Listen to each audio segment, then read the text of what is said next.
Мына әңгіме маған өте ұнады. Сіздер де ерінбей толық оқып шықсаңыздар.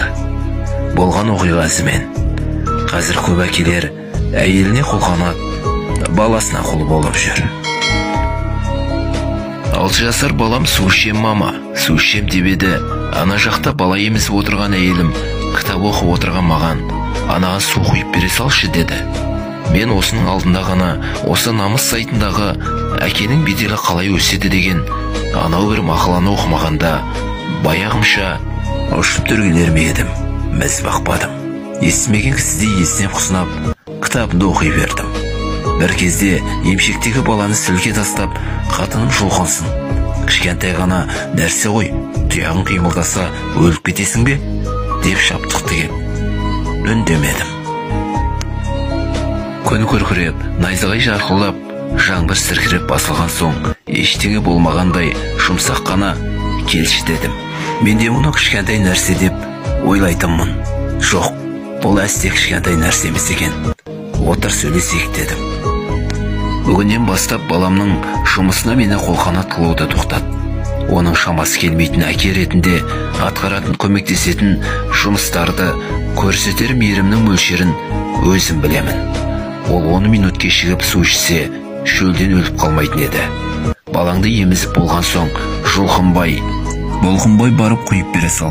Әйтпесе өзі құйып ішетіндей қылып үйрет.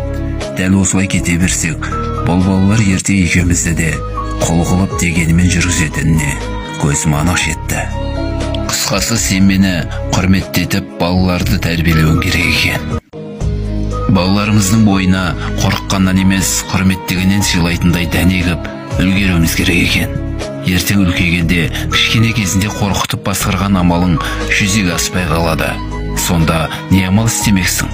Міне 6 жас кешіктің, сонда да естен кеш жақсы. Балам, әкеңнің киімін жоғары көтеріп қой.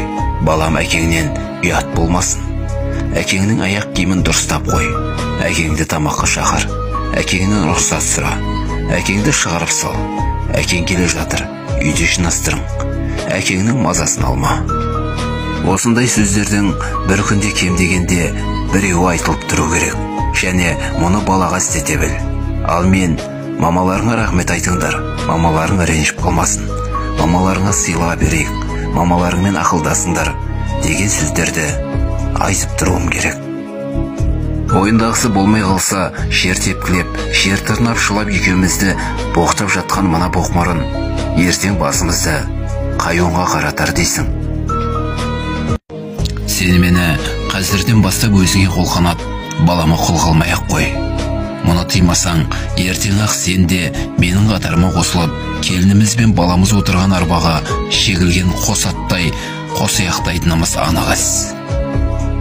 Ақырып қалайын десең, жүрек қабы жарылып кетеме, түрітіп қалайын десең, қабаттан секіріп кетеме деп тірі күйік тартудан Құдай сақтасын.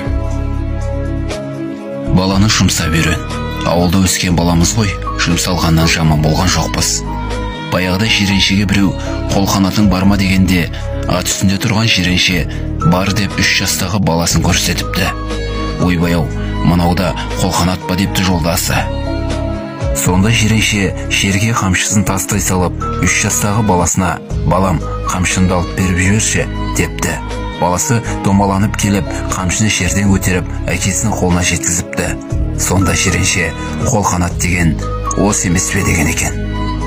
Оған қарағанда, одан 2 есе жастағы бала су құйып іше алмайды деген не сұмдық.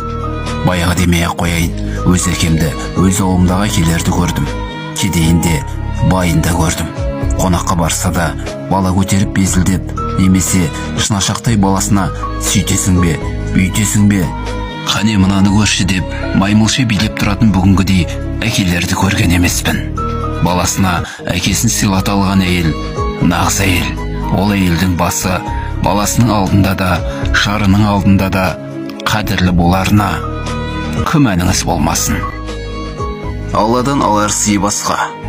Әңгіме оқығанның ең болмаса 1-2-інің санасына жетсе, өкінбейсіз. Сіз сол адаммен келешекте құда жекжат болуыңыз бек мүмкін.